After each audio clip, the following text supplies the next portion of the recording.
welcome back to Food Prep Guide. We are back with another ways to save money at the grocery store video. This video was kind of born from my recent experience last week when I was doing my big monthly grocery haul. I was dealing with a 40% less grocery budget than normal for a family of 5. 40% less is almost half as much, so I was in a little bit of a pickle, but I had been there before and I knew what to do, and I just worked out my plan, and it worked out great. And as I was doing that meal planning, it hit me that in times like those, when we're dealing with a lower grocery budget than normal, there are certain meals that I go to time and time again to save me the most amount of money. And then I looked at those meals and I was dissecting them and realized, there are certain ingredients that I buy and that I turn to that save me the most amount of money. So that's what I'm going to bring to you today, are those ingredients that most of them are things that I will buy at the store in order to decrease my overall grocery budget, but some of them are things that we will grow and preserve to save even more and not have to buy it at the store. But most of them are items that we're just going to buy at the grocery store to decrease our overall budget. Let's get started. Welcome to Food Prep Guide. My name is Jordan. I'm a homeschooling mom to 3, living on 3 beautiful acres with my wonderful husband. A health crisis forced our family to change the way we think about food. Unfortunately, it also put us in financial hardship. Thankfully, the solution to both challenges was the same: to live off the land as much as possible. For us, that means growing a garden, preserving the harvest, raising chickens, and cooking from scratch. It's definitely a family affair. And friends too. Meet Stacy, researcher, author, and lifelong learner. She entered the world of food preservation in the crazy days of 2020. She joined a gleaning co-op, and a local grocer offered her clearance produce in bulk, and so the adventure began. Together, we're reclaiming the old ways of food stewardship and teaching them to the next generation. If there's one thing you should know about us, it's that we love Jesus and seek to steward his blessings wisely. Our table always has room for one more, so y'all come join us. Okay, number 1 is taco shells. Y'all, you can put just about anything in a taco shell and sprinkle some shredded cheese on top and call it supper. This is something that has specifically, we do like a Taco Tuesday type of thing every Tuesday, not necessarily tacos, but just some kind of Tex-Mex type meal. But what I noticed with tacos was that it just transformed our ability to use up leftovers. So leftovers are, I'm sure it's the same in your family, they're not quite as desirable, especially when you have a lot of leftovers and it's like day 3 and you're still trying to work through them and everybody has just had enough of it. But what I have found is that so many leftovers make excellent taco filling. Not traditional taco filling. It's not your like typical pinto beans and shredded chicken or ground beef or something like that. But a lot of the meals nonetheless make excellent taco fillings. And so what I will do is, if we're on day 2 of leftovers, and if it makes sense, if it's not weird, then I'll plop it in a taco shell and I'll set out some shredded cheese and maybe chop up some tomatoes and maybe put out some sour cream or something like that, slice an avocado, whatever we have on hand that can transform that leftover into something that everyone is legitimately or sincerely excited about eating and make it delicious. So I will make sure that I have taco shells in stock all the time. They freeze really well. So if you come across a really awesome sale, you can grab them at rock bottom prices, put them in your freezer, and they will last a very, very long time. One example of like a non-traditional leftover meal that makes excellent tacos is we have a barbecue chicken meal that we will do in our crock pot, and it's just Italian dressing, barbecue sauce, and some seasonings over some chicken in the crock pot. And I'll shred it up, and then that night I will serve it with some cornbread and green beans or herb potatoes or something like that, side salad. And then the next day, that barbecue chicken, even though it's not like your usual taco filling, will go into a taco and we'll dress it up with all the taco fixins, and that's just an excellent way to use up leftovers. I cannot tell you how many times this has saved me money by forcing us to eat leftovers, but also helping us to enjoy those leftovers more. Okay, number 2 is mixed vegetables, either dehydrated or canned mixed vegetables. So a lot of times, I'm sure that one way to make a budget stretch is to stretch meat and just make a meal bigger with less expensive ingredients, which is going to be typically your carbs or your vegetables instead of loading up on meat. And one thing that I try to do in my household is we stretch meal. Almost every meal is like a stretch type meal, but I don't want to be overloading us on rice and beans. So one way that I will stretch a meal sometimes is just with a bunch of vegetables. I'll put a lot more vegetables in it than normal. And especially if you are these are actually frozen vegetables at the store. A lot of times my local area will put them on sale for 79 cents a bag, and I'll just grab a whole bunch of them, put them on my dehydrator trays, and then I have shelf-stable mixed vegetables to use, at a moment's notice. But I also really, really love the canned vegetables as well. One tip for these two things is to go for, if you are using them specifically to stretch a meal, is to get the vegetable medley.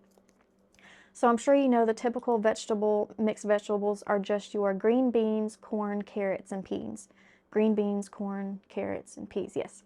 But the vegetable medley that comes in a can has the addition of potatoes and lima beans. And that addition of potatoes and lima beans just makes them even more filling. So especially if you're using them to stretch a meal, I recommend getting the medley kind. Okay, number 3 is oats. I'm almost empty. I need to go to get my 5-gallon bucket and refill it, but oats is something that we eat in some form almost every single day, whether it is oatmeal, hot oatmeal for breakfast, cold overnight oats, granola for our yogurt, granola bars for a snack. I mean, it's just, there are so many things you can do with oats. I can't say enough about using oats to really stretch a budget. And this is something that I will say, we try to be as organic as possible, but it's expensive, y'all, right? So it's not something that we can purchase organic every ingredient, but oats is something that I will absolutely only buy organic in, and that is because of the glyphosate content of non-organic oats.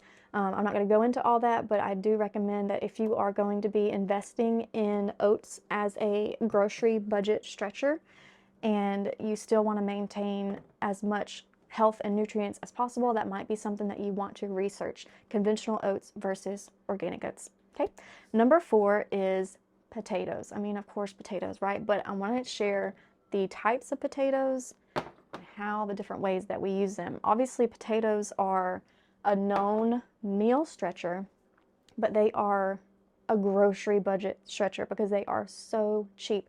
So I keep potatoes whole, and then I keep them in 3 dehydrated forms: cubes, shreds for like hash browns, and slices for like a scalloped side dish, like a cheesy au gratin. Oh, so good. Side dish of potatoes. So shreds, dices, slices, and whole. And I even have the powdered flakes too, that I'm just like an instant mashed potatoes.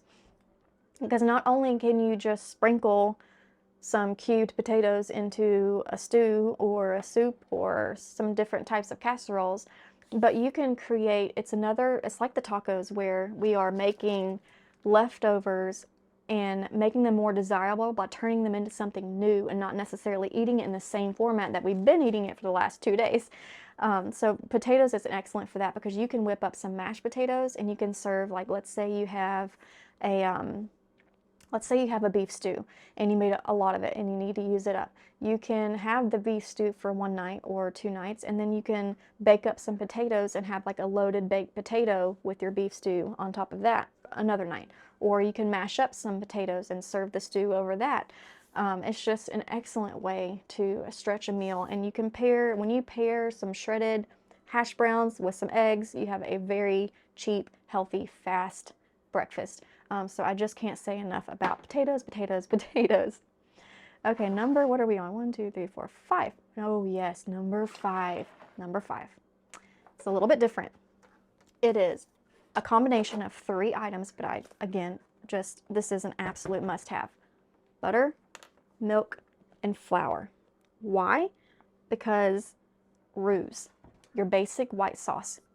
All you need is 2 tablespoons of butter, 2 tablespoons of flour, 1 cup of milk. If y'all have been with us for a while, you probably feel like I'm just like a robot on overdrive because I always talk about roux, and I always tell y'all about the measurements and the ratios, and that's because it is just a fantastic way to save money, y'all. If you can make so much stuff, if you just have butter, flour, and milk on hand, you can make your gravies, your sausage and biscuits, your mac and cheese, sauces like Alfredo-based sauces for pizza sauce, Alfredo pasta, beef gravy for thickening soups and stews, or just serving over some pork chops or some chicken, or you know, something like that. There is just so much you can do with flour, butter, and milk. You can just trust me on that. If you haven't learned how to make a roux yet, y'all, it's like I'm poster child for roux sauces. If you don't know how to make that, we have a very quick and easy, simple to follow tutorial, and I will link that in the description box below. Okay, next, pasta. And I put this one right after the roux ingredients for a reason, because if you have pasta, butter, flour, and milk on hand, you can make all types of sauces to put onto the pasta. And of course, you can have your tomato-based pasta as well. We have plenty of marinara style sauces that we make and can from the garden. But if you have those 3 ingredients in pasta, you have an almost endless amount of food possibilities. And this is another way to turn leftovers, stretch them, make them into something new to avoid food fatigue and make that grocery budget stretch.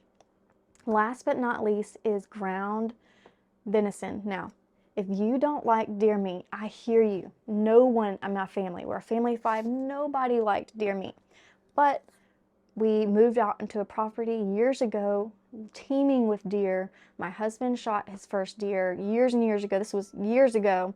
And I was like, this cannot go to waste. We are going to put this to good use. We're going to use every single bit of it. And I'm going to find a way to make it work. It took a while. We ate a lot of meals that we did not like because nobody liked venison. But everything changed when I learned how to pressure can it with beef broth. Pressure canning it inside beef broth powder specifically, transformed the way that we look at ground venison, because now I look at this and I see ground beef. I don't even see ground venison because it tastes just like beef. This is something that y'all know, the prices of meat in general, but especially ground beef. And ground beef is something, it's like a lower price cut of meat already. But if you can even take that even further and replace it with deer, but make it taste like beef, I mean, all the benefits without the cost of beef. What if you don't hunt, can't hunt, don't have access to it? That's fine. I don't know if this is something that a lot of people know of. I didn't know about it until a few years ago, but a lot of the deer processing areas, or also you can call like your park rangers and they will know, but a lot of the deer processing places, they will have a list because they have a lot of trophy hunters. All they're doing is they want to hunt for the antlers, not necessarily for the meat, but they don't want that meat to go to waste. So what they'll do is they'll have a list of people. When those trophy hunters come in and they don't want the meat, they will then just start going down that line of lists and say, hey, we have this available, do you want it? And they'll give it to you for free. And already processed a lot of times. Now, sometimes you will have to pay for the processing. Sometimes they have like a care program where they're trying to reach out to underprivileged families and they won't make you pay anything, but a lot of times you'll just go ahead and pay that processing fee.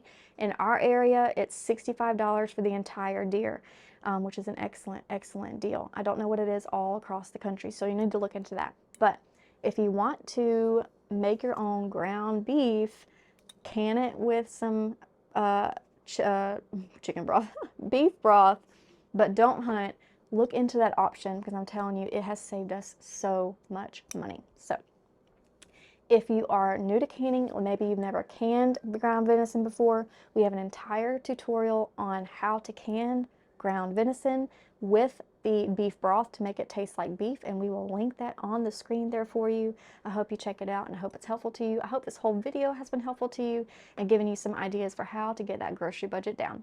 That's it for today. We'll see you next time. Bye.